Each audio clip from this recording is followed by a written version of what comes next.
ये चैप्टर की शुरुआत होती है मेन कैरेक्टर से, जो हथियार किराए पर लेने आया हुआ होता है, लेकिन वो लड़की उसको मना कर देती है। ऐसा इसलिए क्योंकि मेन कैरेक्टर जब भी हथियार लेकर जाता था उसको तोड़ देता था, इसलिए वो उसको मना कर देती है। और मेन कैरेक्टर जितने वेपन तोड़ चुका था उसका पैसा मांग रही थी।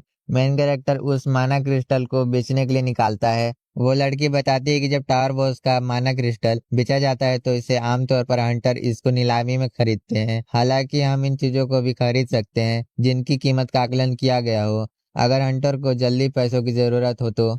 लेकिन मेन कैरेक्टर दिमाग का इस्तेमाल करते हुए माना क्रिस्टल की नीलामी करवाने को बोलता है और वो लड़की से पूछता है कि माना क्रिस्टल कितने में बिकेगा। मेन कैरेक्टर को इस क्रिस्टल से काफी ज्यादा उम्मीद थी कि ये काफी ज्यादा में बिकेगा, लेकिन ऐसा कुछ नहीं होता क्योंकि मेन कैरेक्टर ने उस क्रिस्टल का आधा से ज्यादा एनर्जी एब्जॉर्ब कर लिया था। इसलिए वो लड़की कहती है कि हाई ग्रेड के इक्विपमेंट में जो माना क्रिस्टल का यूज करके बनाया जाता है उन पर माना का गहरा प्रभाव होता है।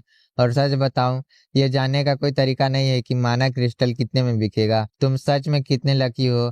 मैंने सुना है कि रेविन ने भी माना क्रिस्टल नहीं ढूंढ पाया था। मेन कैरेक्टर ये सुनकर सोचने लगता है कि रेविन ने मेरे को हरा कर मेरा क्रिस्टल भी नहीं लिया था। वो ऐसे व्यवहार कर रहा था जैसे कल है ही नहीं। रेविन का भी अपना कोई पास्ट होगा, इसके बारे में आने वाले चैप्टर में पता चलेगा। वो लड़की उसके सिस्टम को गवर्नमेंट सिस्टम में जोड़ने को कहती है ताकि वो सिस्टम को अच्छे से यूज कर सके। उसमें एक तलवार भी होती है जो लॉक है। ये वही तलवार है जिससे रवि ने अटैक किया था। मेन कैरेक्टर उसको देख रहा होता है, तभी वहां पर एक कुत्ता आ जाता है जिसे देखकर मेन कैरेक्टर का ध्यान उस पर चला जाता है और दोनों कैरेक्टर को दिखाया जाता है। उसमें से वो लड़की उस लड़के को डांट रही होती है और वो कुत्ते को लेकर चले जाते हैं। मेन कैरेक्टर कुत्ते को देख कर कहता है क्या ये हंटर हो सकता है।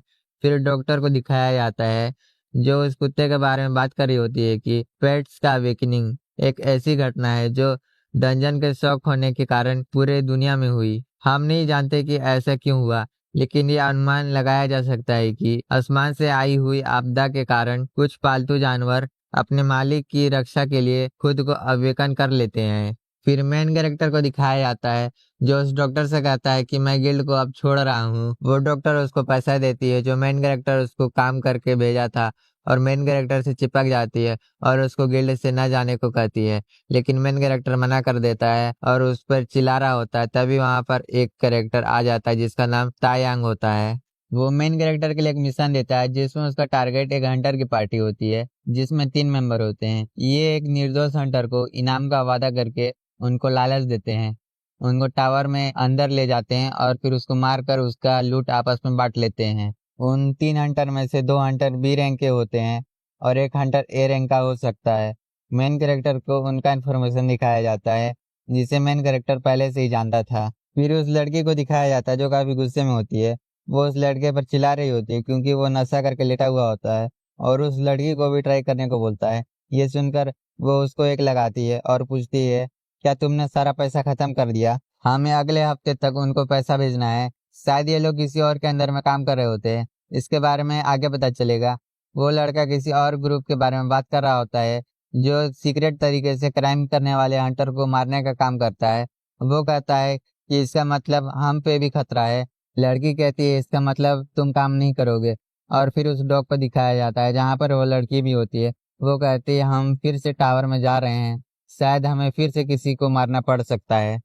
फिर टावर के अंदर का दिखाया जाता है जहाँ पर वो दोनों किसी नए हंटर को ग्रुप में लिए होते हैं और उसकी इन्फॉर्मेशन की बात कर रहे होते हैं। वो लड़की कहती है तुमने उसे बताया कि लूट से मिले आइटम को कैसे बांटना है। वो लड़का कहता है मैंने उसे बताया है। फिर उस लड़की से कहता है पहले हम उसका इस्तेमाल करेंगे और फिर उसको मार देंगे। वो लड़की कहती है तुम तो ऐसे कह रहे हो कि तुम खुद उसको मारोगे। मैं डिसाइड करूंगी कि उसे मारना है या नहीं। अगर लूट के आइटम ज्यादा कीमती होंगे तो उसे मार देंगे। फिर डॉक्टर को दिखाया जाता है जो मेन कैरेक्टर से कहती है तो तुम उन्हें पहले से जानते हो। तुम्हारा उस डॉग की वजह से पकड़े जाने का बहुत रिस्क है, मुझे नहीं लगता ये मिशन हो पाएगा। वो लोग न्यू मेंबर को ऐड करने के लिए भी उसका पूरा बैकग्राउंड चेक करते हैं। वो तुम्हें पहचान सकते हैं क्योंकि तुम पहले भी टीवी में आ चुके हो। इसीलिए बेहतर होगा तुम ये मिशन किसी और हंटर को दे दो। वो डॉक्टर के साथ वाली लड़की एक आइडिया देती है क्यों ना एक फेक पर्सन बना ले। फिर उस लड़की को दिखाया जाता है जिसके सामने वही न्यू मेंबर होता है। ये असल में मेन कैरेक्टर है जो अपना फेक नाम बिल बताता है। डॉक्टर के साथ वाली लड़की को दिखाया जाता है, वो कहती है अगर हम मेन कैरेक्टर को पूरी तरह से कवर कर दें, उसका पर्सनैलिटी, लुक, बिहेवियर को चेंज कर दे, तो वो लोग उसे नहीं पहचान पाएंगे। फिर उस लड़की को दिखाया जाता है जो उस लड़के से पूछती है तुम्हें क्या लगता है क्या केनाइन उसे हरा देगा। केनाइन उस डॉग का नाम है। वो लड़का कहता है मेरे पास एक अच्छा आइडिया है, और मेन कैरेक्टर से कहता है क्या हम पार्टनर बन सकते हैं। हमने सोचा है कि कुछ समय के लिए एक पार्टी के रूप में टावर को क्लियर करें, ये हम सभी के लिए फायदेमंद रहेगा। फिर पास्ट में दिखाया जाता है जहाँ पर वो लड़का उस लड़की से कहता है एक बार जब हम कुछ विश्वास बना लें तो उसे केनाइन के हाथों सौंप देंगे।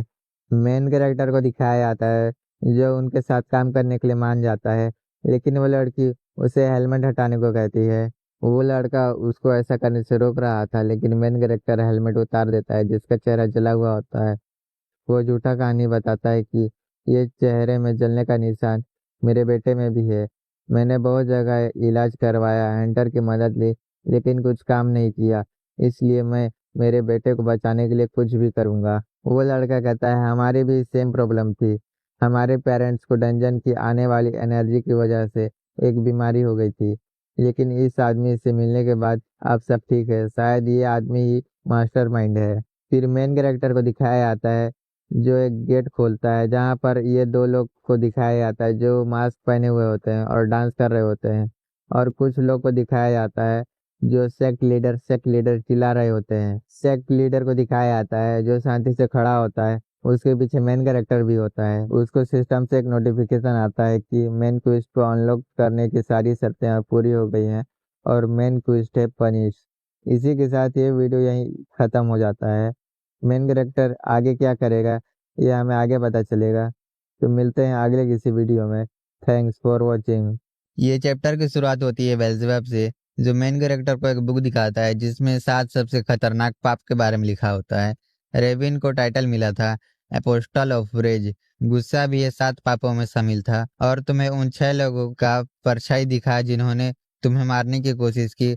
शायद उनकी पावर ये बुक से कोई रिलेट करता हो। मेन कैरेक्टर कहता है कि यार रेविन और बाकी के 6 लोग इस बुक में जो 7 पाप लिखा है इससे रिलेटेड हो सकते हैं। बेल्ज़ेबब शायद कहता है और बाकी के 6 पापों के बारे में बताता है। पहला अहंकार, और दूसरा आलस, तीसरा ईर्ष्या, चौथा लोभ, पांचवा ज्यादा पाने की लालच, और छठवा लस्ट। इसका मतलब आपको पता ही होगा। और फिर सेक्ट लीडर को दिखाया जाता है जहाँ पर कुछ लोग इलाज करवाने आए हुए होते हैं।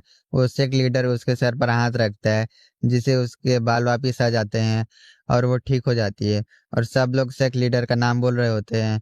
और सेक्ट लीडर उस बच्ची को पिरर हाल में भेजने को बोलता है जिससे उसकी तबीयत का सुधार हो सके। मेन कैरेक्टर को दिखाया जाता है जो उस सेक्ट लीडर को देख रहा होता है। उसके साथ खड़ा हुआ लड़का उससे कहता है तो आपका क्या ख्याल है मिस्टर हंटर, सेक्ट लीडर आपके बेटे को भी ठीक कर सकते हैं, क्या आप उनसे मिलना चाहते हैं। एक बड़ा सा मकान को दिखाया जाता है जिसमें मेन कैरेक्टर और वो दोनों भी होते हैं, जिसके सामने सेक्ट लीडर जिसका नाम चैंग यू होता है, वो बटरफ्लाई सेक्ट का लीडर होता है। मेन कैरेक्टर अपना फेक नाम बताता है कि मेरा नाम बिल है और मैं अपने बेटे के चेहरे पर लगे निशान को खत्म करवाने आया हूँ। फिर सीन पास्ट का दिखाया जाता है जहाँ पर मेन कैरेक्टर बेल्ज़ेबब को मिशन के बारे में सब बता देता है और उसको भी शामिल करने की बात करता है। बेल्ज़ेबब ये काम करने को नहीं मान रहा होता और कहता है क्या ये काम करना जरूरी है, कहीं तुम मुझे चारे की तरह तो इस्तेमाल नहीं करने वाले। मैं अब इंसान बन गया हूँ, मैं अब पहले की तरह स्ट्रांग नहीं हूँ, अगर मुझे कुछ हो गया तो। मेन कैरेक्टर कहता है मुझे शक है कहीं तुम मरोगे, मेरे हाथों या दुश्मन के हाथों।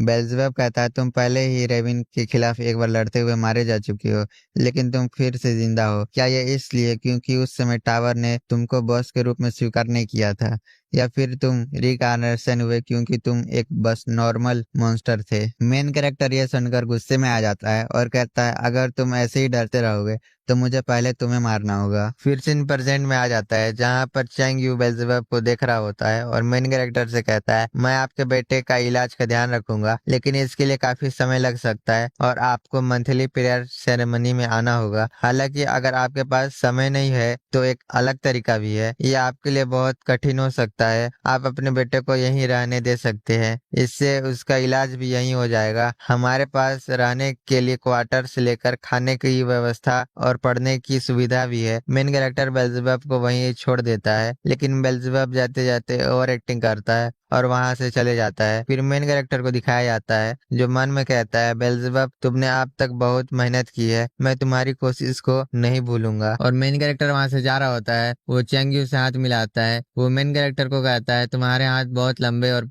पतले हैं जो लड़कियों को पसंद होते हैं। और ये दोनों भी वहां से जा रहे होते हैं, लेकिन चेंग यू उस लड़के को रोक देता है और मेन कैरेक्टर को दिखाया जाता है जो उस लड़की के साथ जा रहा होता है। फिर बेल्जेबब को दिखाया जाता है जो टीचर से बुक मांगता है, लेकिन टीचर या फिर नर्स कहेंगे उसको बुक नहीं देती और कहती है ये तुम्हारी इलाज में दिक्कत दे सकता है, और बाकी बच्चों के साथ बेल्जेबब का परिचय कराती है और सब लोग खाना खा रहे होते हैं। बेल्जेबब अपनी डेमोनिक आई से सब बच्चे को देखता है जो पहले से ही मारे जा चुके होते हैं। कुछ लोग को दिखाया जाता है जो चेंगयू को थैंक यू बोल रहे होते हैं, और कुछ लोग चेंगयू ने जो इलाज करके काइंडनेस किया होता है उसका रिपे करने आए होते हैं। चेंगयू उनको कुछ काम करने को बोलता है जिसे हमें नहीं बताया जाता, और चेंगयू हंस रहा होता है और अपना मास्क उतार देता है। उसके सामने शायद कुछ हाई लेवल का कंटेंट हो रहा होता है जो हमें नहीं दिखाया जाता। एक आदमी को दिखाया जाता है जो central Hunter administration deputy minister है, जिसका नाम बेक सेंगजिन है। उसके सामने सियोंग होता है। वो मेन कैरेक्टर के बारे में संग जिन को बताता है कि हाल ही में हमने जो हंटर भर्ती किया वो अभी एक मिशन में है। हालांकि ये कभी कभी बुरा व्यवहार करता है, लेकिन उसके स्किल काफी अच्छे हैं। उसने जल्दी से ही ए रैंक हासिल कर लिया है, लेकिन उसके अचानक ग्रोथ के बारे में नहीं कहा जा सकता, और वहां से जा रहा होता है। और फिर मेन कैरेक्टर को दिखाया जाता है जिसके पास बेल्जेबब आया हुआ होता है। वो उसको सब बता देता है कि यहाँ पर सब इल्यूजन है, इस इल्यूजन को बनाए रखने के लिए बहुत सारे मैजिक का यूज किया है। वे लोगों को यहाँ लाते हैं अपने परिवार के सदस्य का इलाज करवाने के बहाने, लेकिन वास्तव में उनके परिवार के सदस्य मर रहे हैं और ये लोग को खुद पता नहीं है। तभी वहां पर लड़की आ जाती है। वो मेन कैरेक्टर से माफी मांग रही होती है क्योंकि उसकी वजह से मेन कैरेक्टर को रुकना पड़ गया था। मेन कैरेक्टर उससे उसके भाई के और उस हंटर डॉग के बारे में पूछता है कि वो कहाँ गए हैं। लड़की कहती है वो हमारे पेरेंट्स से मिलने गए हैं, आमतौर पर डॉग को वहां पर नहीं ले जा सकते, लेकिन आज परमिशन मिला है। फिर बेल्जेबब को दिखाया जाता है जहाँ पर एक बच्ची ठीक हो जाती है, उसको लेने उसके पेरेंट्स आए हुए होते हैं। बेल्जेबब अपनी डेमोनिक आई से देखता है तो वो बच्ची पहले ही मारी जा चुकी होती है, और वो दोनों नर्स डीमन होते हैं। वो दोनों उस बच्चे को लेकर उसके पेरेंट्स के पास लेकर जाते हैं और एक फैमिली में खुशी का माहौल होता है, लेकिन ये सब एक इल्यूजन है। बेल्जेबब अपनी डेमोनिक आई से देखता है तो रियलिटी का पता चलता है कि वो नर्स उन पेरेंट्स को मार देती है, और उसको पता चल जाता है कि कोई उसको देख रहा है, और वो तुरंत बेल्जेबब के पास पहुंच जाती है। फिर मेन कैरेक्टर और वो लड़की को दिखाया जाता है जो टावर को क्लियर कर रहे होते हैं। वो लड़की कहती है बस 2 फ्लोर बाकी हैं, इसको क्लियर करके हम वापस चले जाएंगे और तुम्हें बटरफ्लाई सेक्ट में डीपली इन्वॉल्व नहीं होना है। मेन कैरेक्टर उससे पूछता है ऐसा क्यों है। वो लड़की कहती है मैं सेक्ट लीडर के एबिलिटी के बारे में बुरी बात नहीं करना चाहती। तुमने कहा कि तुम बीमारी का इलाज करवाने के लिए तुम उन्हें पैसा दे रहे हो, लेकिन तुम्हारे पास पैसा ही नहीं रहेगा तो तुम क्या करोगे। तुम्हें कुछ ऐसा करना होगा जो सेक्ट लीडर को खुश कर सके। वास्तव में जो हंटर जो कोई विशेष पेशा नहीं रखते, ये सेक्ट लीडर के इलाज के पैसा नहीं दे सकते, क्योंकि उनके पास पैसा ही नहीं होता। उनके पास है क्या, उनके शरीर के अलावा। शायद इस लड़की का भी कोई पास्ट रहा होगा। फिर वो लड़की नेक्स्ट फ्लोर में एंटर कर रही होती है, तभी मेन कैरेक्टर पीछे से उस पर अटैक कर देता है और उसका गला पकड़ लेता है और कहता है जिस तरह तुम अपने बुरे कामों पर गर्व नहीं करती अपने भाई की तरह, लेकिन जो तुम कर रही हो वो एक क्राइम है, और अपना हेलमेट उतार देता है। चेंगयू को दिखाया जाता है जहाँ पर वो लड़का और वो डॉग भी होते हैं। उन लोगों के सामने उनके पेरेंट्स भी होते हैं। वो लड़का पेरेंट्स को देखकर इल्यूजन में चला जाता है, लेकिन वो डॉग इल्यूजन में नहीं जाता। उसकी आंखों में आंसू होता है। वो सब क्लियर देख पा रहा होता है कि उसके मालिक पहले ही मारे जा चुके हैं। वो हंटर डॉग अब गुस्से में चेंगयू पर अटैक कर देता है, लेकिन वो उस डॉग को भी इल्यूजन में डाल देता है। वो खुद को उस लड़की में बदल देता है और उस लड़के को सेक्ट लीडर में बदल देता है। डॉग जब पहले से गुस्से में होता है वो बिना सोचे अटैक कर देता है, जिससे वो लड़का मारा जाता है। चेंगयू के पास एक सांप आता है। ये असल में वही मॉन्स्टर है जिसने बेल्जेबब को पकड़ा होता है। वो उस इन्फॉर्मेशन निकाल चेंगयू को देने आई होती है। फिर मेन कैरेक्टर को दिखाया जाता है जो बेल्जेबब से मिलने आया हुआ होता है, लेकिन चेंगयू ने एक पार्टी रखी होती है जिसमें मेन गेस्ट के रूप में मेन कैरेक्टर और बेल्जेबब होते हैं, और बहुत सारे लोग उन लोगों को देख रहे होते हैं। चैंग यू उन सबको बताता है कि ये छोटा सा लड़का, इसका चेहरा कर्ज की वजह से जल गया था और ये आदमी का चेहरा भी कर्ज की वजह से जल गया है और ये लोग यहाँ इलाज करवाने आए हैं। और मेन कैरेक्टर के चेहरे पर हाथ रख देता है और कहता है, ध्यान से देखो हंटर बिल, या फिर कहूँ हंटर बेफोमत। मेन कैरेक्टर यह सुनकर चौंक जाता है और बेल्जेबब उस पर अटैक कर देता है, या फिर वो शायद इल्यूजन में होता है। ऐसे के साथ ये वीडियो यहीं खत्म हो जाता है। मेन कैरेक्टर कैसे इस सिचुएशन से निकलेगा ये हमें आने वाले वीडियो में पता चलेगा। तो इसी के साथ मिलते हैं अगले वीडियो में। Thanks for watching. तो ये चैप्टर की शुरुआत वहीं से होती है जहाँ लास्ट चैप्टर खत्म हुआ था। बेल्जेबब मेन कैरेक्टर पर अटैक कर देता है और उस लड़की को दिखाया जाता है जो उन लोगों का फाइट को देख रही होती है। फिर पास्ट का सीन दिखाया जाता है जहाँ पर मेन कैरेक्टर उस लड़के को सब सच बता देता है कि तुम्हारे पेरेंट्स सब मारे जा चुके हैं, जिसे तुम देख रहे हो वो एक इल्यूजन है, और तुम कह रहे हो कि तुम्हारा भाई और वो हंटर डॉग दोनों सेक्ट लीडर से मिलने गए हैं। तुम्हें क्या लगता है कि सेक्ट लीडर उन्हें ऐसे ही अचानक मिलने की इजाजत क्यों देगा? वो उस हंटर डॉग के साथ तुम्हारे भाई को भी खत्म करना चाहता है। इसलिए मैं चाहता हूँ कि तुम मेरी मदद करो। ये तुम्हारे लिए एक अच्छा मौका है जिसे तुम अपनी पिछली गलती को सुधार सकती हो। फिर बेल्जेबब को दिखाया जाता है जो मेन कैरेक्टर पर इन्फिनिटी हेल स्किल से अटैक कर देता है, जो मेन कैरेक्टर को डायरेक्ट हिट होता है और मेन कैरेक्टर उस अटैक के अंदर आ जाता है। और बेल्जेबब को दिखाया जाता है जो इल्यूजन में होता है, इल्यूजन के अंदर दिखाया जाता है जहाँ बेल्जेबब अब वापस से मॉन्स्टर बन जाता है। वो कहता है, मैं बेफुमत की वजह से इंसान बन गया था, लेकिन अब मैं टावर में क्यों हूँ? तभी वहाँ पर बेफुमत आ जाता है अपने मॉन्स्टर फॉर्म में। मेन कैरेक्टर को मॉन्स्टर फॉर्म में देखकर बेल्जेबब को लगता है कि बाकी नॉवल के हीरो की तरह वो भी अब टाइम में पीछे चला गया है, लेकिन ऐसा कुछ नहीं है। बेल्जेबब अभी इल्यूजन में फंसा होता है और कहता है, अगर तुम अपने दुश्मन और खुद को अच्छे से जानते हो तो तुम हर लड़ाई जीत सकते हो, और मैंने अपना पुराना बॉडी वापस पा लिया है। बेफुमत मैं तुमसे कभी भी नहीं हारूंगा। तुमने जो मुझे दर्द दिया है वो मैं तुम्हें वापस लौटाऊंगा। फिर इल्यूजन के बाहर दिखाया जाता है जहाँ बेल्जेबब मेन कैरेक्टर पर अटैक कर देता है, लेकिन मेन कैरेक्टर अटैक को खत्म करके बाहर आ जाता है। बेल्जेबब उस पर दूसरा अटैक आइस सावर का यूज करता है, लेकिन मेन कैरेक्टर सारे अटैक को डॉज कर लेता है। फिर इल्यूजन के अंदर दिखाया जाता है जहाँ बेल्जेबब काफी गुस्से में होता है और कहता है, ये आखिर सारे अटैक को डॉज कैसे कर ले रहा है? मुझे शुरू से ही उस पर फुल पावर से अटैक करना चाहिए था। फिर इल्यूजन को बाहर दिखाया जाता है जहाँ Beelzebub ultimate space vision magic hell flies का यूज करता है। उस अटैक से काफी सारे मॉन्स्टर निकलकर मेन कैरेक्टर पर अटैक कर देते हैं, लेकिन मेन कैरेक्टर उससे कोरियन मजाक करता है जो बहुत बेहुदा है, इसलिए मैं उसे नहीं बोल रहा हूँ। बेल्जेबब को दिखाया जाता है जो उस जोक के बारे में सोच रहा होता है। ये जोक उसके दिमाग पर कुछ ज्यादा ही गहरा असर डालता है जिससे वो इल्यूजन के बाहर आ जाता है और मेन कैरेक्टर से कहता है, उन लोगों ने मुझे वेयर हाउस में बंद कर दिया। ऐसा लग रहा था जैसे वो मुझे मारने या जिंदा रखने की बात कर रहे थे। अब एक के लिए भागना ही बेहतर है। शायद मेरी पहचान का पता लगाने की कोशिश कर रहे हैं, जिसका मतलब है कि वो तुम्हारी तलाश करेंगे। मेन कैरेक्टर कहता है, चलो इस मौके का फायदा उठाते हैं, उन्हें ही इस्तेमाल करते हैं। उन कमीनों के सामने अपनी पावर दिखाओ। अगर तुम ऐसा करते हो तो वो तुम्हें खत्म करने के बजाय तुम्हारा इस्तेमाल करेंगे। तुम्हें बस अपनी स्ट्रॉन्ग इल्यूजन तकनीक का इस्तेमाल करके मैनिपुलेट करना है। बेल्जेबब कहता है, मैंने पहले ही अपनी डेमोनिक आई इल्यूजन को तोड़ने के लिए इस्तेमाल किया था, अब मैं इसे इस्तेमाल नहीं कर सकता। मेन कैरेक्टर कहता है, तो बस इल्यूजन में फंसे रहने का नाटक करो। बेल्जेबब कहता है, ये मुश्किल है, मैं फिर से पकड़ा जाऊंगा। मेन कैरेक्टर कहता है, तुम खुद पर एक स्पेशल मैजिक क्यों नहीं कर लेते?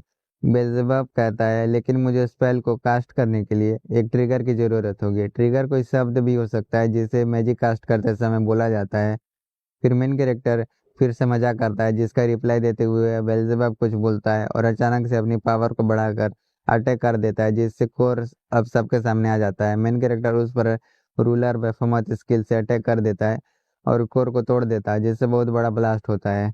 फिर उस लड़के को दिखाया जाता है जो सबको बाहर लेकर जा रही होती है। कुछ पेरेंट्स कहते हैं, मेरा बेटा अभी प्रेयर हॉल में है, सेक लीडर ने इलाज के लिए वहां भेजा था। वो लड़की उन बच्चे को ढूंढने के लिए वहां से चली जाती है। मेन कैरेक्टर को दिखाया जाता है जिसने अभी पूरी तरह क्रिस्टल को डिस्ट्रॉय नहीं किया होता। जब उसने अटैक किया था तो बस एक क्रैक हुआ था, लेकिन मेन कैरेक्टर अपनी पूरी पावर का इस्तेमाल करके क्रिस्टल को तोड़ देता है।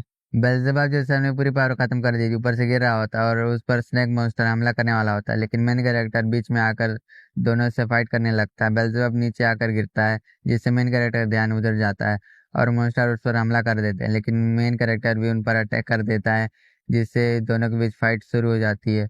बेल्जेबब नीचे से सब देख रहा होता है और तभी जमीन के नीचे से किसी की आवाज आती है तो वो उधर देखता है। फिर उस लड़की को दिखाया जाता है जो बच्चे को बचाने के लिए आई होती है, उसे एक बच्चा मिलता है और वो उसे बाकी बच्चे के पास ले जाता है। तभी अचानक उसके सामने हंटर डॉग आ जाता है। लड़की उससे बात कर रही होती है। इसके बाद हंटर डॉग का पास्ट दिखाया जाता है जहाँ बहुत सारे लोग उसे देखने आए होते हैं। उसका नाम केनाइन होता है, लेकिन उसे कोई नहीं खरीदता। तब यहाँ पर लड़की आ जाती है, उसकी नज़र केनाइन पर पड़ती है और वो उसे खरीद लेती है। केनाइन का दूसरा नाम ह्यूक्सियल होता है, लेकिन वो अभी भी इल्यूजन में फंसा होता है। उसे उस लड़की की याद आती है तो वो अपना एक कदम आगे बढ़ाता है जिसके नीचे सभी बच्चे खड़े होते हैं, जिस वजह से सभी के सभी मारे जाते हैं। लड़की उसे रोकने की कोशिश करती है, लेकिन केनाइन उस समय पूरी तरह इल्यूजन में होता है। वो गलती से उस लड़की पर भी हमला कर देता है, जिससे उसका हाल तोजी जैसा हो जाता है। इसके बाद सेक्ट लीडर को दिखाया जाता है जो मेन कैरेक्टर से कहता है, तुम्हारे आंखों में देखकर मैं कह सकता हूँ कि तुम मुझसे भी ज्यादा बुरे हो। तुम मुझे जस्टिस के नाम पे रोक रहे हो। मेन कैरेक्टर कहता है, मैं तुम्हारे जैसे दिखावा करने वाला काम नहीं करता। तुम तो बस एक बिगड़े हुए कमीने हो जो बंद दरवाजे के पीछे घिनौना काम करता है। सेक्ट लीडर कहता है, मैं तो बस कुछ अच्छा नेक काम करना चाहता था। मेन कैरेक्टर गुस्से में कहता है, नेक काम? तुम जैसा कमीने नेक काम की बात कर रहे हो? अब तुम्हारी बकवास बंद करना होगा। इतना कहते ही मेन कैरेक्टर सेक्ट लीडर पर अटैक कर देता है। तभी यहाँ पर हंटर डॉग आ जाता है और मेन कैरेक्टर पर हमला कर देता है। फिर उस लड़की को दिखाया जाता है जो काफी जख्मी होती है। वो मेन कैरेक्टर से कहती है, हंटर डॉग को मार दो। अगर तुम ऐसा नहीं करोगे तो उसे और दुख सहना पड़ेगा, इसीलिए इसे खत्म कर दो। मेन कैरेक्टर उस हंटर डॉग पर अटैक कर देता है और दोनों के बीच फाइट होने लगती है। मेन कैरेक्टर ऊपर से भी अटैक करता है, लेकिन वो Hunter dog shadow shield skill का यूज करके अपने आप को बचा लेता है और शैडो थ्रोन एरो स्किल से अटैक कर देता है। मेन कैरेक्टर सारे अटैक को डॉज कर रहा होता है, लेकिन उसका वेपन में क्रैक आ जाता है, जिससे उसको उस लड़की की याद आ जाती है जिसने ये वेपन उसको किराए पे दिया था और जाते वक्त कहा था कि अगर इस बार ये वेपन टूटा तो तुम्हें इसके पैसे खुद देने होंगे। और वो वेपन को दिखाया जाता है जो अब टूट जाता है। इंदिरा बेल्जेबब पर वो दोनों स्नेक मॉन्स्टर अटैक कर देते हैं, लेकिन एक और मॉन्स्टर जिसे बेल्जेबब ने मैजिक से बुलाया होता है वो उसको बचा लेता है। बेल्जेबब उसको कोई सेफ जगह पर ले जाने को बोलता है। वो मॉन्स्टर बेल्जेबब से कहता है, क्या तुम बेफमत को ऐसे ही छोड़कर जा रहे हो? बेल्जेबब कहता है, वो हरामी कहीं भी वो हमेशा जिंदा रहेगा, और वैसे भी मैं उसकी मदद करते वक्त घायल हो गया हूँ। और वो मॉन्स्टर उसको सेफ जगह पर ले जा रहा होता है। तभी उसकी चिल्लाने की आवाज आती है। ऐसा क्यों हुआ ये हमें नहीं दिखाया जाता। सेक लीडर मेन कैरेक्टर के फाइट को देख रहा होता है। वहां पर वो लड़की आ जाती है जो हंटर डॉग से कहती है, हमें ऐसा करना होगा ताकि हम पांचों एक साथ रह सके, तो इसलिए मर जाओ। अच्छा मौका देखकर मेन कैरेक्टर ओपन हैंड से अटैक कर देता है और उस मॉन्स्टर पर भारी पड़ रहा होता है, लेकिन वो Hunter dog shadow forest skill का यूज करके मेन कैरेक्टर पर अटैक कर देता है, जिससे उसके हाथ में कट लग जाता है। अब हंटर डॉग मेन कैरेक्टर पर भारी पड़ रहा होता है। तभी मेन कैरेक्टर का रूलर वेफमत स्किल एक्टिवेट हो जाता है और मेन कैरेक्टर डायरेक्ट अटैक कर देता है। वो हंटर डॉग को जला रहा होता है। हंटर डॉग को फैमिली मेंबर को याद करके गुस्सा में आकर मेन कैरेक्टर पर अटैक कर देता है, जिससे उसका एक हाथ कट जाता है और मेन कैरेक्टर को मुंह में पकड़ लेता है। फिर मेन कैरेक्टर का बैक स्टोरी को दिखाया जाता है जहाँ पर मेन कैरेक्टर एक मॉन्स्टर पर टूटे वेपन से अटैक कर देता है, लेकिन वो मॉन्स्टर पूरी तरह से कट नहीं हुआ होता। वो बचने के लिए भीख मांग रहा होता है। मेन कैरेक्टर उससे पूछता है कि ये वेपन तुम्हें कट क्यों नहीं कर पाया। वो मॉन्स्टर कहता है कि एक अच्छा हाई क्वालिटी का वेपन फाइट के लिए बहुत मदद करता है, तुम्हारा वेपन शायद ठीक नहीं है। मेन कैरेक्टर कहता है, तुम गलत हो। अगर तुम्हारे पास स्ट्रेंथ हो तो तुम कोई भी फाइट जीत सकते हो, और उस मॉन्स्टर को मार देता है। फिर सीन प्रेजेंट में आ जाता है। मेन कैरेक्टर कहता है, अब मुझे रियलाइज हुआ कि एक अच्छे फाइट के लिए एक अच्छा वेपन कितना जरूरी है, और उस लड़की को याद करता है जो उसे वेपन के बारे में बताई थी। तभी उसको रेविन का स्वॉर्ड जो लॉक है उसका याद आता है। वो तुरंत हंटर डॉग से छूटकर सिस्टम इन्वेंटरी से वो स्वॉर्ड को निकालने को बोलता है, लेकिन वो अभी लॉक है, वो बाहर नहीं आता और हंटर डॉग उस पे अटैक कर रहा होता है। मेन कैरेक्टर सारे अटैक को मुश्किल से डॉज कर रहा होता है। उसकी हालत कुछ ऐसी होती है। उस वाट के बारे में बताया जाता है कि इसका इस्तेमाल रेविन अपने प्राइम टाइम में किया था। इसी का इस्तेमाल करके रेविन ने बेफमत को हराया था। मेन कैरेक्टर उसको निकालने की कोशिश कर रहा था, लेकिन वो नहीं आता। वो स्वॉर्ड मेन कैरेक्टर को अपने इनर वर्ल्ड में बुलाता है और बताता है कि मैं एक ईगो वेपन हूँ, तुम मेरा यूज करो, ये तुम्हारे लिए बहुत जल्दी है, लेकिन मैं अभी तुम्हें यूज करने दे रहा हूँ। मेन कैरेक्टर बहुत खुश भी होता है और गुस्सा भी। गुस्सा उस सिस्टम गर्ल पर जो जरूरत के वक्त काम नहीं आई। वो शॉर्ट का था, मैं एक ईगो वेपन हूँ जो तुम्हारे ऑर्डर के हिसाब से अपना रूप बदल सकता हूँ, और मैं तुमको देख रहा था कि तुम मुझे चलाने के लिए कैपेबल हो या फिर नहीं। मुझे अब बताओ कि तुम मुझे क्या बनाना चाहते हो। मेन कैरेक्टर कहता है मुझे वेपन के शेप से कोई मतलब नहीं है, तुम एक बड़ा और स्ट्रॉन्ग वेपन बन जाओ। मेन कैरेक्टर को वेपन मिल जाता है और सिस्टम से बहुत सारा स्किल एक्टिवेट हो जाता है। मेन कैरेक्टर ज्यादा टाइम वेस्ट नहीं करता और हंटर डॉग पर अटैक कर देता है, जिससे उसको काफी बड़ा कट लग जाता है। मेन कैरेक्टर और भी अटैक करता है जो डायरेक्ट हिट होता है। वो हंटर डॉग अब मरने वाला होता है। उसको वो लड़की दिखती है, वो उससे कहती है तुम्हें और हार्ड ट्राई करने की जरूरत नहीं है, और मेन कैरेक्टर उसकी बॉडी कट कर देता है। और वो हंटर डॉग को दिखाया जाता है जो मरने के बाद फैमिली से मिलता है और सब साथ में होते हैं। हंटर डॉग की कहानी यहीं पर खत्म होती है। मेन कैरेक्टर सेक्ट लीडर के पास जाता है और ये वीडियो यहीं खत्म हो जाती है। मेन कैरेक्टर आगे क्या करेगा हमें अगले वीडियो में पता चलेगा, तो बने रहें। तो थैंक्स फॉर वॉचिंग। ये वीडियो की शुरुआत वहीं से होती है जहां लास्ट वीडियो खत्म हुआ था। मेन कैरेक्टर सेट लीडर के पास पहुंच जाता है और उस पर अटैक कर देता है, लेकिन वो दोनों स्नेक मॉन्स्टर मेन कैरेक्टर पर अटैक कर देते हैं। मेन कैरेक्टर उन पर ज़्यादा ध्यान नहीं देता और एक अच्छा मौका देखकर सेक लीडर पर अटैक कर देता है। वो उसको बीच से कट कर देता है, लेकिन ये उसकी ओरिजिनल बॉडी नहीं होती, ये एक इल्यूजन होता है। मेन कैरेक्टर इल्यूजन में फंस गया होता है। सेक लीडर कहता है बहुत बुरा परफॉर्मेंस, अगर तुम मुझे पहले से ही जानते तो ये फाइट में और भी फन कर सकते थे। और मेन कैरेक्टर पर अटैक कर देता है और अपना बहुत सारा क्लोन बनाकर मेन कैरेक्टर का मजाक बना रहा होता है। उसमें से एक लड़की भी होती है। मेन कैरेक्टर सब पर अटैक कर देता है और सेक लीडर भी उस पर अटैक कर रहा होता है और कहता है तुम्हारे लिए एक अच्छा अपॉर्चुनिटी है, क्यों ना तुम मेरे स्लेव बन जाओ। मेन कैरेक्टर गुस्से में आकर अटैक कर देता है जो सेक लीडर के रियल बॉडी को लगता है। सेक लीडर काफ़ी हैरान होता है। वो कहता है ये मेरी रियल बॉडी को कैसे ढूंढ पाया, क्या ये कोई इत्तेफाक था। और मेन कैरेक्टर उस पर अटैक कर देता है और ये दोनों स्नेक मॉन्स्टर को दिखाया जाता है जो सेक लीडर को बचाने के लिए मेन कैरेक्टर पर अटैक कर देते हैं। फिर दोनों के बीच फाइट होने लगती है, लेकिन ये फाइट ज़्यादा देर तक नहीं चलती। मेन कैरेक्टर उनको हरा कर सेक लीडर के पास जाता है। मेन कैरेक्टर को अनफिमिलियर मेमोरी उसके दिमाग में आ रही होती है। उसमें एक आदमी को कैसे मारा वैसे ही उस सेक लीडर को मारने की बात करता है और उस पर अटैक कर रहा होता है। और दोनों स्नेक मॉन्स्टर को दिखाया जाता है जो अभी नहीं मरे हुए होते। वो दोनों कुछ बात कर रहे होते हैं और फिर अटैक कर देते हैं। मेन कैरेक्टर को लगता है कि वो उस पर अटैक कर रहे हैं, लेकिन वो सेक लीडर को खा लेते हैं। मेन कैरेक्टर उस पर अटैक कर देता है, जिससे उस स्नेक मॉन्स्टर का क्या हुआ ये अभी नहीं दिखाया जाता। मेन कैरेक्टर जहाँ था वो मकान टूट जाता है और वहाँ पर एक लड़की होती है। वो कहती है लगता है तुमने सेक लीडर को पकड़ने के लिए बहुत मेहनत की है, लेकिन अब तो वो यहाँ से चला गया है। मेन कैरेक्टर उसकी बात सुनकर हंसने लगता है और उस पर अटैक कर उसको मार देता है। शायद वो सेक लीडर वहाँ से भाग जाता है और फिर सियोंग को दिखाया जाता है जहाँ पर मेन कैरेक्टर भी होता है। वो सियोंग को सब बता देता है कि मिशन में क्या क्या हुआ। सियोंग उसको हेड ऑफिस से कहकर इनाम दिलाने की बात करता है और मन में सोचता है कि इसने मेरे ऑर्डर को भी नहीं माना, ये हमेशा अपनी मन की करता है, मैं इसके ग्रोथ रेट को भी इग्नोर नहीं कर सकता, ये और भी ज़्यादा ग्रोथ करे, इससे पहले मुझे इसे ख़त्म कर देना चाहिए। मेन कैरेक्टर के पास ही सिस्टम गर्ल निकल कर सियोंग के पास जाती है और उसके सिर पर हाथ रखती है। इधर डॉक्टर मेन कैरेक्टर से मिलने आई होती है, लेकिन तायांग उसको नहीं आने देता। डॉक्टर कहती है मेरा पेशेंट अभी इस रूम में है जो अभी तक ठीक नहीं हुआ है और मैं उसकी गिल्ड मास्टर हूँ, तो मुझे अंदर जाने दो। अगर तुम मुझे नहीं जाने दोगे तो मैं यहाँ एक सीन बना दूंगी जिसे तुम्हें ही दिक्कत होगा। तायांग कहता है ये तो जा रहे जा। डॉक्टर को अचानक देखकर सियोंग डर जाता है। ऐसा इसलिए क्योंकि सियोंग के सामने सिस्टम गर्ल आ गई थी, इसलिए वो अभी डरा हुआ होता है।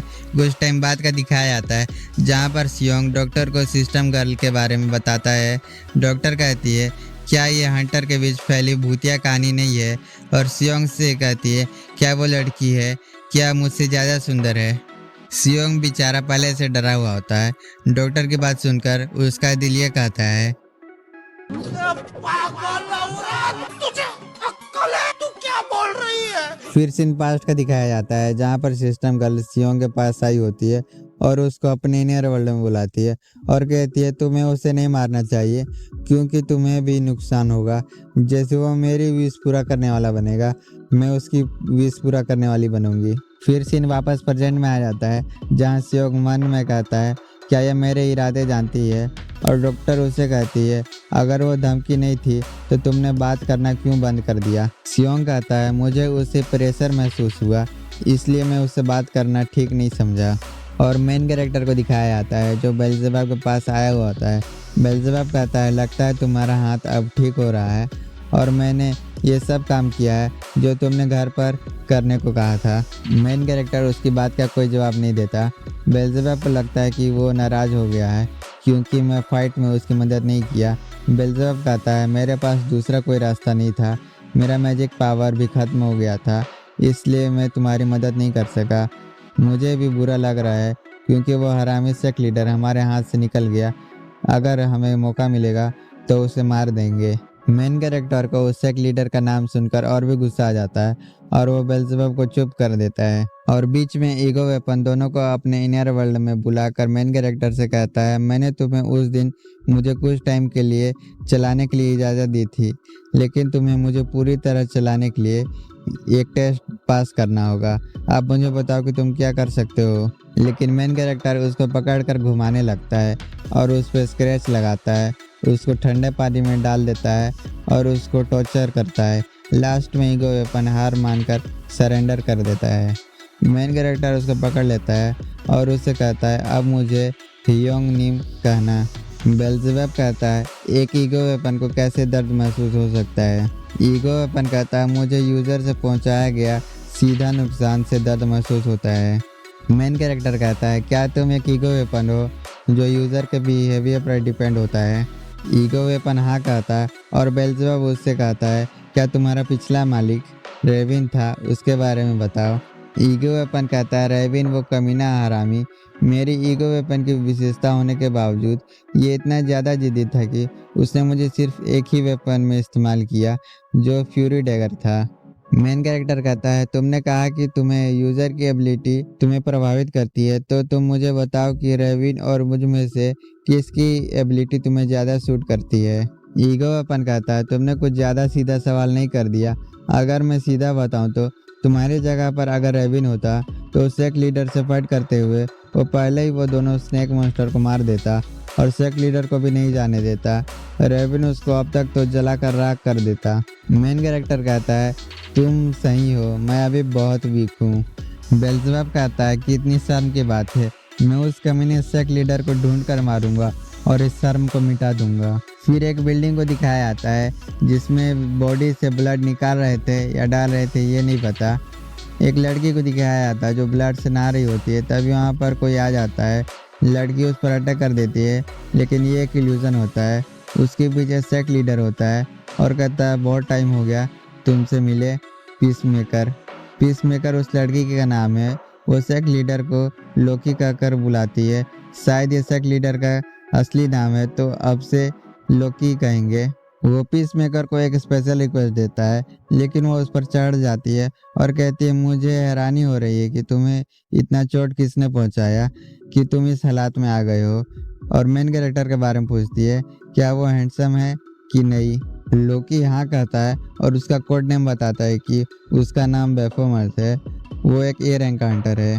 पीसमेकर उसका फोटो देखकर एक साइको हंसी देती है और एक आदमी को दिखाया जाता है। वो कहता है मैंने अपनी आंखों से उसकी ट्रू फॉर्म को देखा था टावर ऑफ लेब्रिथ में, लेकिन कोई मेरी बात नहीं मान रहा। शायद ये वही हंटर है जो मेन कैरेक्टर का फाइट छुप कर देख रहा था। इसके बारे में आगे पता चलेगा।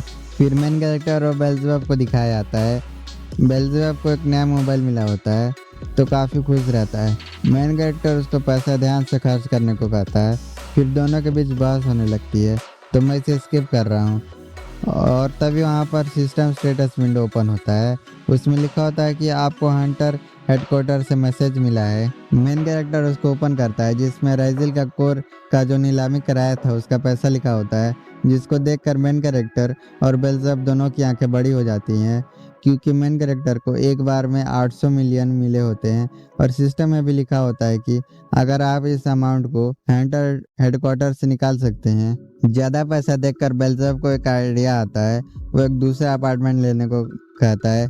मेन कैरेक्टर उसको मना कर देता है क्योंकि वो जिस जगह को लेने की बात कर रहा होता है वो बहुत महंगा होता है, लेकिन बेल्ज़ेबब और ज़्यादा जिद करता है तो मेन कैरेक्टर उसको गुस्से से मना कर देता है। फिर एक फैमिली रेस्टोरेंट के अंदर दिखाया जाता है जहाँ पर वल्करी और उसका ग्रुप होता है। वो आपस में बात कर रहे होते हैं। वल्करी एक हंटर जिसका नाम मीन देख हुएन है उसके बारे में बुराई कर रही होती है कि वह बहुत बोरिंग है। दूसरी लड़की, जिसका नाम याद नहीं आ रहा है, वो कहती है अगर उसकी जगह बेफमौत होता तो तुम क्या करोगी। वल्करी अपना सफाई देते हुए कहती है मैं तो बस टावर ऑफ लेबरिथ को क्लियर करने के बाद सेलिब्रेट करने के लिए उसके साथ गई थी। फिर सीन पास्ट का दिखाया जाता है जहाँ पर मेन कैरेक्टर उसके साथ में खाना खाने को मना कर देता है और वो दोनों लड़की कहती हैं शायद वो और किसी को डेट कर रहा होगा, और दूसरी लड़की कहती है क्या उससे आदमी तो नहीं पसंद है। फिर मेन कैरेक्टर को दिखाया जाता है जिसके सामने हंटर रीपर होती है। वो मेन कैरेक्टर और बेल्ज़ेबब को खाने के लिए बुलाती है और मेन कैरेक्टर से एक फेवर मांगती है कि वो उसका मर्सनरी की तरह काम करे, और मेन कैरेक्टर को बताते ही कि तुमसे बात करने से पहले मैं हंटर हेडक्वार्टर में गई थी ताकि कोई ऐसा हंटर ढूंढ सकूं जो मेरा मर्सनरी बन सके, लेकिन ऐसा हंटर अभी तक तो नहीं मिला। मेन कैरेक्टर कहता है क्या तुम डेंजरस टावर को टारगेट कर रही हो, इसलिए तुम्हें मर्सनरी की ज़रूरत है। रीपर कहते हैं ये टावर ऑफ लेबरिथ जैसा ही है और मेन कैरेक्टर से रिवार्ड की बात करती है। मेन कैरेक्टर उससे 800 मिलियन रिवार्ड के लिए मांगता है और कहता है तुमने कहा कि ये काम खतरनाक हो सकता है तो मुझे कम से कम उतनी रकम इंश्योरेंस के लिए तो मिलना चाहिए। तभी यहाँ पर दो लोग आ जाते हैं और रीपर को यंग मिस कह रहे होते हैं। फिर मेन कैरेक्टर और उन लोगों के बीच बात हो रही होती है जो इम्पोर्टेंट नहीं है तो मैं इसे स्किप कर रहा हूँ। सीधे शब्द में बताऊँ तो वो लोग मेन कैरेक्टर को बताते हैं कि ये होटल यंग मिस का ही है। मेन कैरेक्टर और बेल्ज़ेबब को रीपर में एक गोडेस दिख रही होती है। रीपर बताते हैं कि जिस टावर पर हम अटैक करने वाले हैं वो टावर ऑफ सेंचुरी है। फिर एक आदमी को दिखाया जाता है जिसका नाम अभी याद नहीं आ रहा होता। वो कहता है कि टावर ऑफ सेंचुरी अभी तक एग्जिस्ट करता है। उसकी असिस्टेंट कहती है 3 हाई रैंक वाले मेंबर टावर के अंदर फंसे हुए हैं, तो इसलिए हमारे गिल्ड मास्टर वैन गोंग ने कहा है कि ये अकेले ही टावर को क्लियर करेंगे। ये सुजुन गिल्ड की बात हो रही है जिसके गिल्ड मास्टर अकेले ही टावर को क्लियर कर रहे हैं। वो आदमी कहता है किसी दूसरे हंटर को टावर ऑफ सेंचुरी में घुसने नहीं देना सिवाय उन लोगों के जिन्हें हमने भेजा था। वो मेन कैरेक्टर और रीपर को देखता है। वो दोनों उस लड़की से टावर में क्यों नहीं जा पा रहे हैं इसके बारे में पूछ रहे होते हैं, लेकिन वो लड़की उसके बारे में ये सब नहीं बता सकती क्योंकि टावर के रूल के खिलाफ हो जाएगा, इसलिए वो चुपचाप उन लोगों की बात सुन रही होती है। तभी वो आदमी उन लोगों को टावर में जाने की परमिशन दे देता है और कहता है हंटर बेफमत और रीपर दोनों ए रैंक के हंटर है, इसलिए हम इन्हें सपोर्ट ऑपरेशन के लिए भेज रहे हैं। लेकिन इस आदमी का भी एक प्लान होता है, वो मेन कैरेक्टर की एबिलिटी को देख सके। मेन कैरेक्टर को इस बारे में पता होता है। वो पूछता है कि तुम क्या प्लान बना रहे हो। वो आदमी उसको ताना मारते हुए कहता है कि हर काम करने वाला हंटर रिस्पेक्ट का हकदार है। रीपर उस आदमी से कहती है मेरा एक सवाल है, हमें किस तरह के हंटर की मदद करनी है। वो आदमी कहता है उसमें से एक एस रैंक का हंटर है और एक हंटर का कोड नेम च्यू है और एक जिसका कोड नेम नीलिया है, वो एक समनर है। आखिरी वाला लेजेंडरी हंटर रेविन का भाई ग्रिफिन। ग्रिफिन का नाम सुनकर मेन कैरेक्टर काफ़ी हैरान होता है। फिर एक बिल्डिंग दिखाया जाता है जहाँ पर मॉन्स्टर का अटैक हुआ होता है और वहाँ पर 2 बच्चे होते हैं। उसमें से एक बच्चा बेहोश होता है, उसको दूसरा बच्चा होश में लाता है और अपने पेरेंट्स को ढूंढने चला जाता है। उस बच्चे को अकेला छोड़कर वो उसको नहीं जाने को बोल रहा होता है, लेकिन वो बच्चा वहाँ से चला जाता है। फिर ग्रिफिन को दिखाया जाता है जो सो रहा होता है, शायद ये उसका सपना था। और मेन कैरेक्टर को दिखाया जाता है जहाँ पर डॉक्टर भी होती है। वो उसके हाथ के बारे में पूछ रही होती है कि वो ठीक है कि नहीं, और बताती है कि ये ट्रीटमेंट केवल गिल्ड मास्टर को छोड़कर किसी भी मेंबर को नहीं दिया जाता, तो तुम्हें ये फ्री में पाकर कैसा लग रहा है। डॉक्टर उससे इनडायरेक्टली पैसा मांग रही होती है, लेकिन मेन कैरेक्टर अब तेज हो गया है। वो कहता है कि मुझे पता है कि मेरा मेडिकल का बिल गवर्नमेंट देता है। डॉक्टर कहती है लेकिन मैं तुमको नॉर्मल ट्रीटमेंट नहीं की हूँ तो तुम गिल्ड को नहीं छोड़ोगे है ना। मेन कैरेक्टर कहता है मेरे पास दूसरा कोई रास्ता नहीं है, मुझे टावर ऑफ सेंचुरी में भी जाना है। डॉक्टर मेन कैरेक्टर का हाथ पकड़कर एक स्किल यूज़ करती है और कहती है तुम्हारा हाथ अभी पूरी तरह रिकवर नहीं हुआ है तो ये डिसलोकेट हो सकता है। अगर ऐसा कुछ हुआ तो ये स्पिरिट तुम्हें ठीक कर देंगे। इसी के साथ ये वीडियो यहीं ख़त्म हो जाती है। अब मेन कैरेक्टर पूरी तरह से तैयार है टावर में जाने के लिए। वो आगे क्या करेगा ये हमें आने वाली वीडियो में पता चलेगा। तो मिलते हैं अगले किसी वीडियो में।